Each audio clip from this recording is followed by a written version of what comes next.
Hello, today we're working on a 2007 Volkswagen Beetle. I'm gonna be replacing that trans sensor, the transmission, a selector sensor. This is the new one.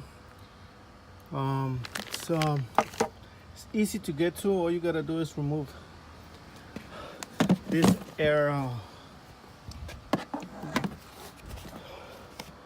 the air compartment, the air filter compartment, and the hose. And it's gonna be hooked up right here. It has two screws, one on this side and one on this other side.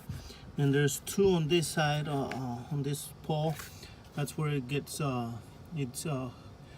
That's the one that does the selection for the shifting. And I removed it. This is it. And when I removed it, I noticed this right here. It looks like it's burnt out.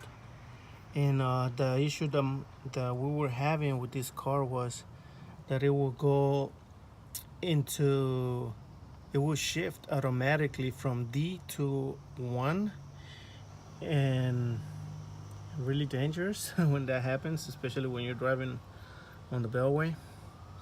But this is easy to do, and I'm just gonna install that.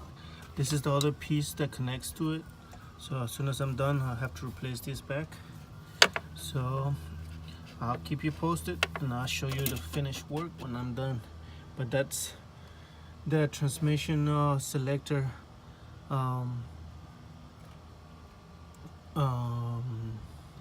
selector. Okay, I have replaced the piece already. The trans selector sensor is right there. It's hard to put it back in. You will have to use a little hammer and just tap it lightly. Don't have to do it hard. I end up removing the battery and the cover because it was on the way when I was trying to put it back on. But it's already been installed. Now you just have to replace the battery and the air filter compartment, and that's pretty much it. I hope you like the video. Subscribe, and I'll be coming up with more videos with different cars. Try to help you guys out. I hope this helped you. See you soon. Bye.